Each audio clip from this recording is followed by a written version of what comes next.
रूत की पुस्तक पहला अध्याय। शुरू के कुछ वचनों को हम ध्यान से पढ़ेंगे।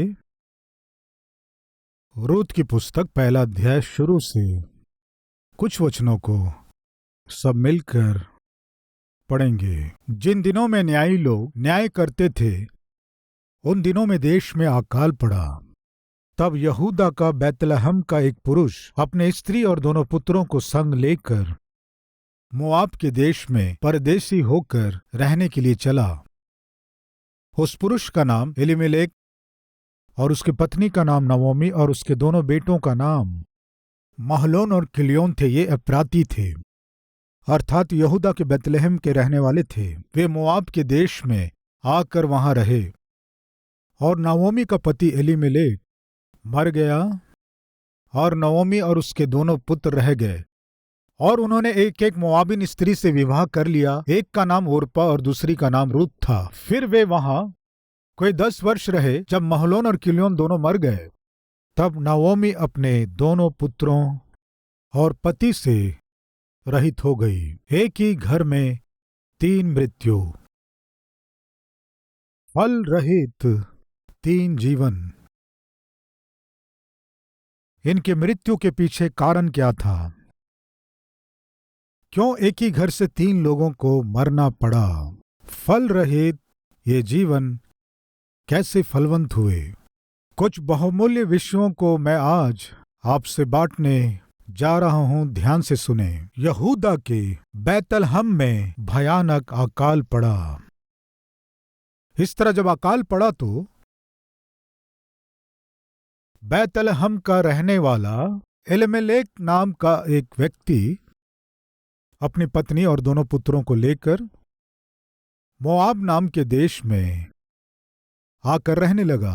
वो जहां रहता था अकाल पड़ा, इसलिए पड़ोस के देश में अकाल नहीं था, इसलिए सोचा मैं वहां जाकर रहूंगा, परिवार का पोषण करूंगा। वो अपने परिवार को मोआब देश में लेकर गया। क्यों लेकर गया? कहने से परिवार का पोषण करना है, परिवार को जीवित रखना है, इसलिए ले गया। लेकिन क्या वो जीवित रख सका? क्या वो जिंदा रह सका? इस प्रश्न को करेंगे तो एलीमेलेक जो जीवन व्यापन के लिए वहां गया था वो मर गया। उसके साथ जाने वाले उसके पुत्र भी मर गए। इन तीनों से जिन्होंने विवाह किया था वो तीनों स्त्रियां विधवाएं हो गईं। कितने भयानक विपत्ति में ये परिवार फंस गया। एक बार सोचिए, इस परिवार में कितनी भयानक घटनाएं हुई। एक बार सोचिए, ये परिवार इतना अधिक पतित हो गया, इसका कारण क्या है? उन विषयों को आज हम जानने जा रहे हैं। सबसे पहले अकाल पड़ने का कारण क्या था? इनके जीवन में अकाल पड़ने का मुख्य कारण क्या था? न्यायियों की पुस्तक 25 अध्याय उसके 21वें वचन में हमने देखा, जिसको जो ठीक जान पड़ता था वह वही करता था, इसलिए परमेश्वर उन्हें दंड दिया।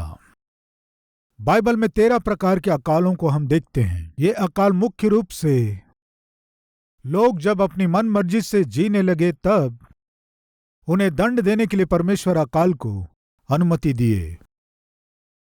अब्राहम के समय में भी अकाल पड़ा। वो अकाल अब्राहम को दंड देने के लिए नहीं पड़ा, लेकिन वो अब्राहम को परखने के लिए पड़ा था। अब्राहम के विश्वास को परखने के लिए परमेश्वर उस अकाल को अनुमति दिया था। मैं सोचता हूं एलीमेलेक के नाम का अर्थ जानते हैं? परमेश्वर मेरा राजा है। नाम में अर्थ है, लेकिन जीवन अर्थहीन हो गया था। नाम में आत्मिकता थी, लेकिन जीवन में आत्मिकता नहीं थी।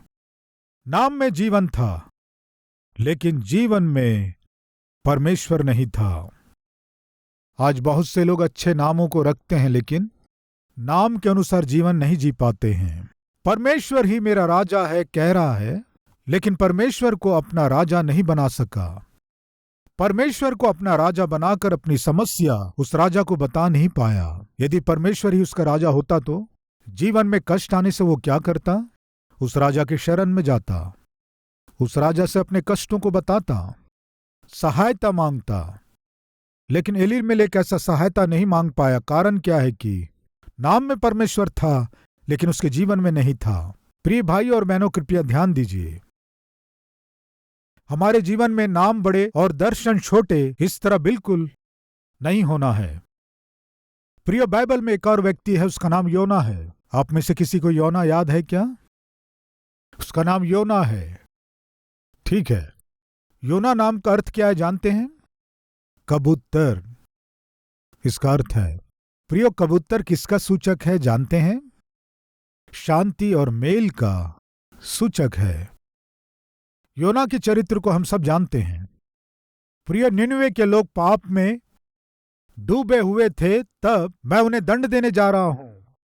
इस तरह परमेश्वर योना से कह के, तुम जाकर निनवे के लोगों को चेतावनी दो, उनसे कहो उनका पाप बढ़ गया है, मैं उन्हें दंड देने जा रहा हूं। मैं उन्हें दंड देने जा रहा हूं, इसलिए वे पश्चाताप कर सकें। उन्हें एक मौका दो, जाओ। इस तरह जब परमेश्वर योना से बोले, योना परमेश्वर के विरोध में वो निनवे जाने के बदले तर्शीश जाने के लिए जहाज पर चढ़ा। प्रिय भाई और बहनों, कृपया ध्यान दीजिए, हमारे जीवन में समस्याएं आएंगी। समस्याएं आकर सामान्य रूप से हमें नाश नहीं करेंगे। ये क्या है ब्रदर? समस्याएं हमें सहज रूप से परेशान कर देते हैं ना? समस्याएं हमें सहज रूप से विपत्ति में डाल देते हैं ना? समस्याएं हम में शांति रहित कर देते हैं ना? ये सत्य है, लेकिन असली समस्या समस्या नहीं है। तो क्या है? जब समस्या आती हैं, आप जो निर्णय लेते हैं वे या तो आपको समस्याओं में से बाहर निकाल देंगी या समस्याओं में आपको फंसा देंगे। समस्या रहित परिवार नहीं है, समस्या रहित व्यक्ति भी नहीं है। इस संसार में आपकी उम्र कितनी भी क्यों ना हो, आपकी नौकरी कोई भी क्यों ना हो, आपकी जाति कुछ भी हो, आपका धर्म कोई भी हो, आपका रंग कुछ भी हो, आपकी भाषा कुछ भी हो, मनुष्य हैं तो निश्चय समस्याएं रहेंगी। समस्याएं होने पर भी उन समस्याओं में से यदि हमें बाहर निकलना है तो हमारे लिए गए निर्णयों पर ही आधारित है। वो निर्णय यदि सही नहीं होंगे तो हमारी समस्याएं और भी बढ़ जाएंगी। हमारी समस्याएं हमें और अधिक परेशानी में डाल देंगे। हमारे निर्णयों के ऊपर वो आधारित है। निनवे के लोगों के ऊपर समस्या आने वाली थी। निनवे के लोगों का पाप बढ़ गया था। परमेश्वर क्रोधित होकर निनवे के लोगों को नाश करने जा रहे थे। उनके जीवन में भयंकर समस्या आने वाली थी। उसके समाधान के लिए तुम जाकर उन्हें चेतावनी दो। इस तरह परमेश्वर योना से कहने से, योना जो एक भविष्यवक्ता था, एक सेवक था, क्या किया? परमेश्वर ने कहा तू निनवे को जाना, पर वो परमेश्वर की आज्ञा ना मानकर योना तर्शीश को जाने के लिए निकला। परमेश्वर ने कहा कुछ और योना किया कुछ। प्रिय भाई और बहनों, योना कौन है जानते हैं? इब्री है।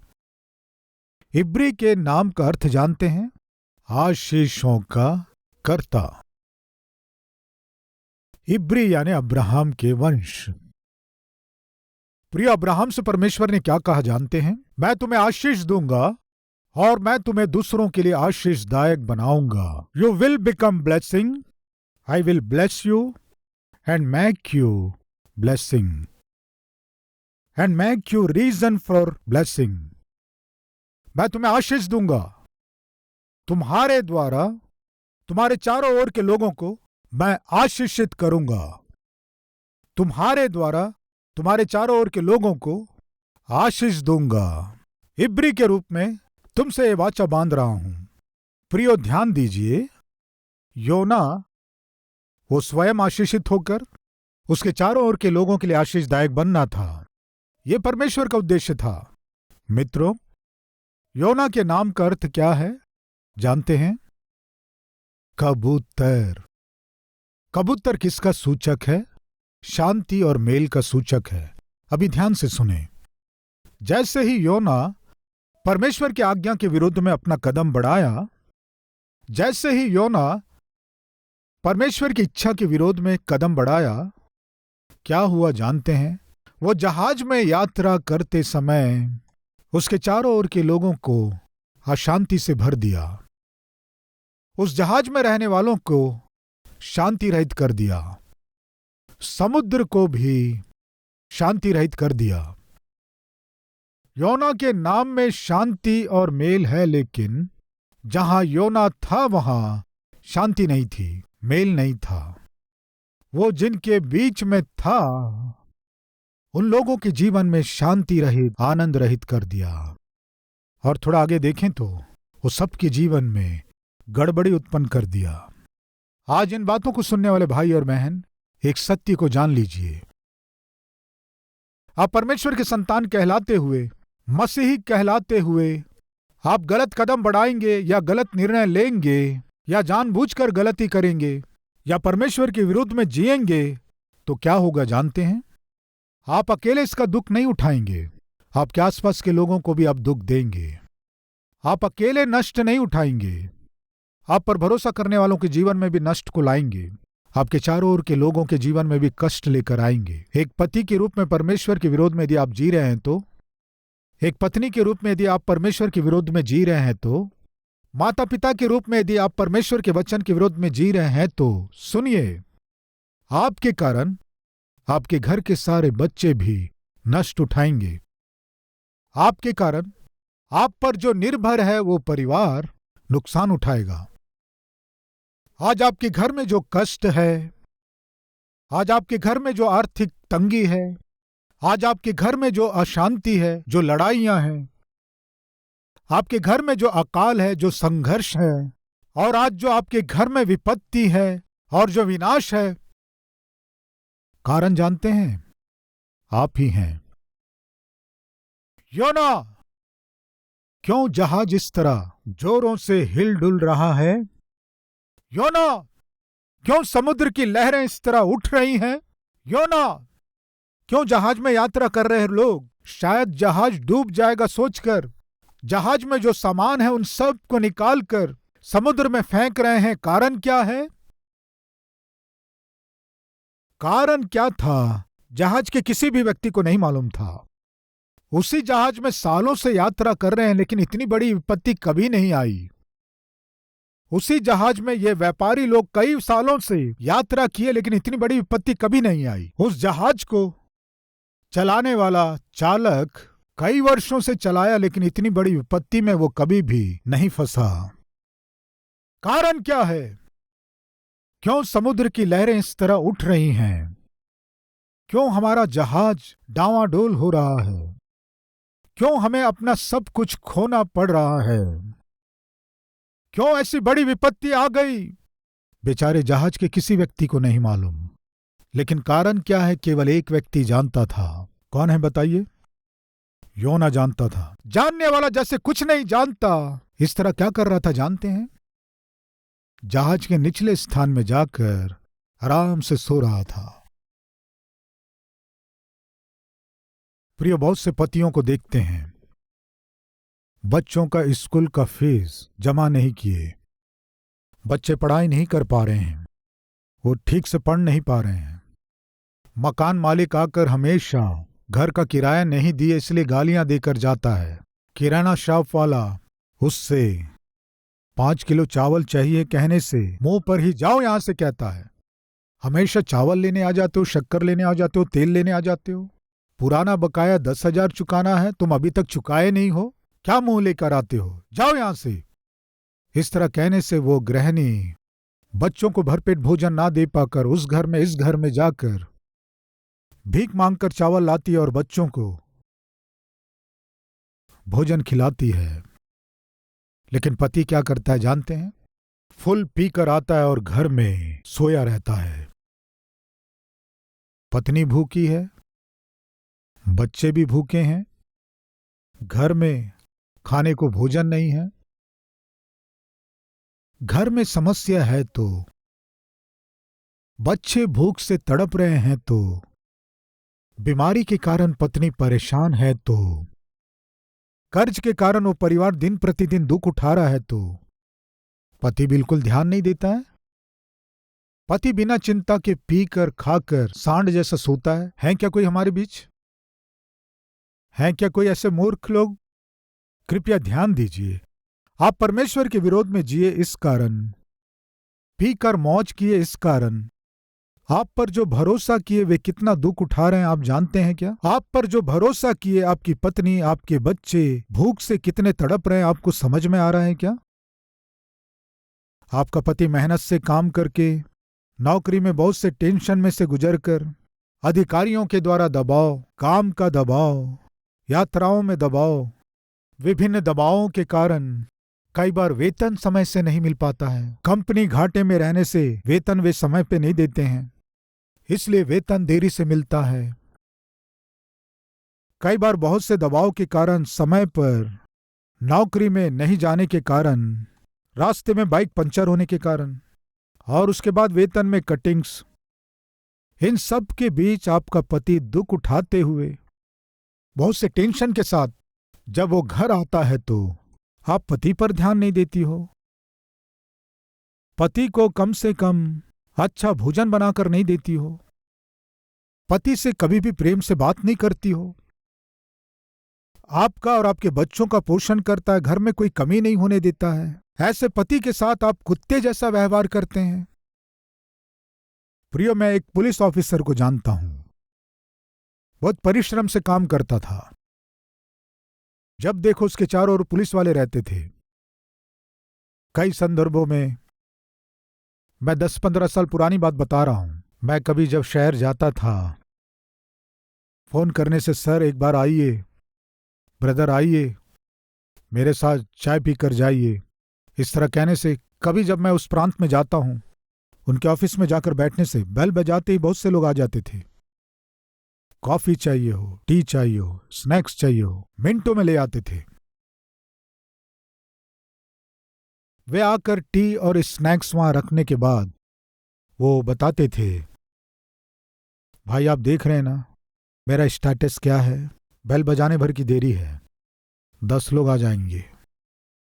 लेकिन जब घर जाता हूं तो एक गिलास पानी भी मुझे कोई नहीं देते हैं। ऑफिस का सारा काम समाप्त करके 10-11 बजे रात को जाता हूं, स्नान करके आता हूं, डाइनिंग टेबल में बैठता हूं, बैठकर सोचता हूं शायद मेरी पत्नी आकर मुझे भोजन देगी, लेकिन वो टीवी के सामने ही बैठे रहती है, डाइनिंग टेबल के पास नहीं आती है। ठीक है, नहीं आई तो क्या हुआ, मुझे तो अपना पेट भरना है सोचकर उन बर्तनों को खोलने से सब खाली रहते हैं। वो और बच्चे खाकर बर्तनों को खाली रखते हैं। ये क्या है, सारे बर्तन खाली हैं? इस तरह पूछने से, क्यों बाहर खा के नहीं आए क्या तुम? बाहर खाकर आना था, किसी होटल में खाकर आना था। इस तरह कहकर टीवी देखती रहती है। मुझे शुगर है, कांपता रहता हूं, बाहर बड़ा ऑफिसर हूं, स्वयं का घर है, पत्नी को एक कार लेकर दिया हूं, बच्चों की पढ़ाई में कभी लापरवाही नहीं किया, वो जो भी पढ़ाई करना चाहते हैं उनका फीस मैं भरते आया हूं, कोई कमी नहीं किया। लेकिन घर आते ही मेरी पत्नी दुख देती है, प्यार से बात नहीं करती है, मुझ पर ध्यान नहीं देती है। कम से कम चाय कॉफी कुछ तो पिलाएगी, वो भी नहीं है। कम से कम पेट भर भोजन खिलाएगी, वो भी नहीं है। घर आने से पहले फोन करके आना पड़ता है, भोजन बनाई हो क्या, या मुझे होटल में खाकर आना है। अगर नहीं पूछूंगा तो भूख से मैं ही तड़पूंगा ना सर। क्या है प्रियो ये, पति भूख से तड़पते हुए सोने से पत्नी बड़े आराम से सो रही है। पति बीमारी से तड़प रहा है तो पत्नी भूत जैसे बैठकर टीवी देख रही है। मैं पूछता हूं, एक पति हो सकता है, पत्नी हो सकती है, माता पिता हो सकते हैं जो जिम्मेदार हैं।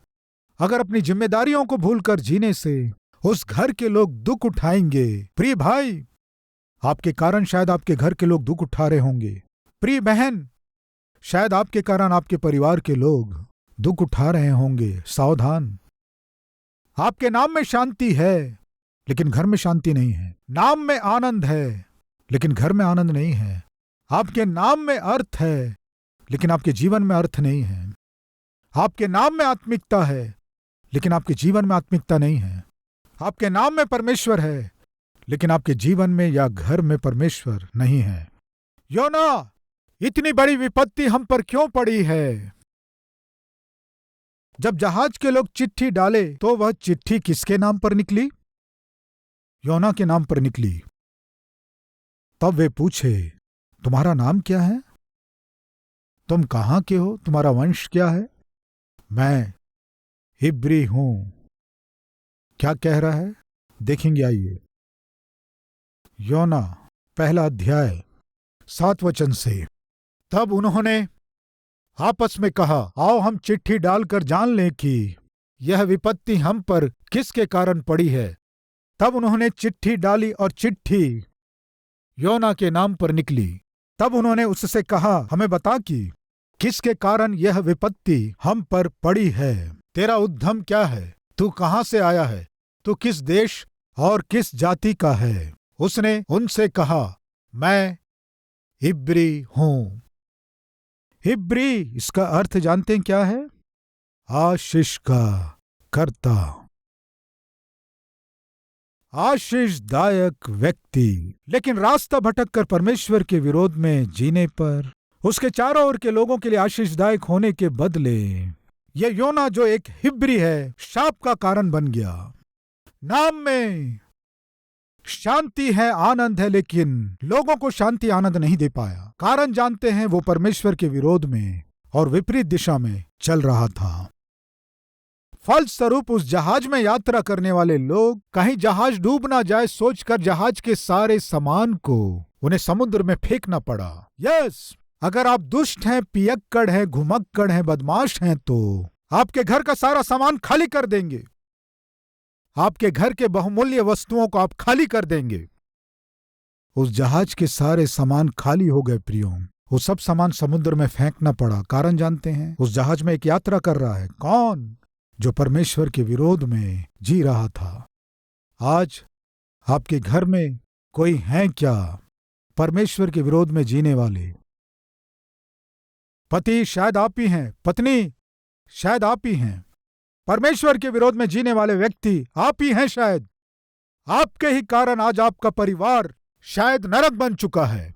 आपके ही कारण आज आपका परिवार नष्टों में, कष्टों में डूब रहा होगा। शांति, आनंद और मेल ना होकर दुख उठा रहे होंगे। प्रिय भाई, आपके कारण शायद आपके घर वाले नरक देख रहे हैं। बहन, शायद आपके कारण आपके परिवार के लोग दुख उठा रहे होंगे। सावधान।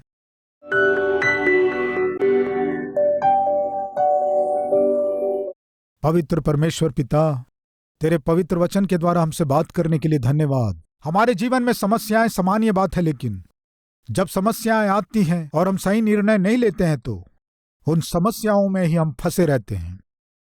जब अकाल पड़ा, एलीमेलेक सही निर्णय नहीं लिया। आपकी इच्छा के विरोध में निर्णय लेकर वो स्वयं नाश हुआ, बच्चों को भी नाश कर लिया।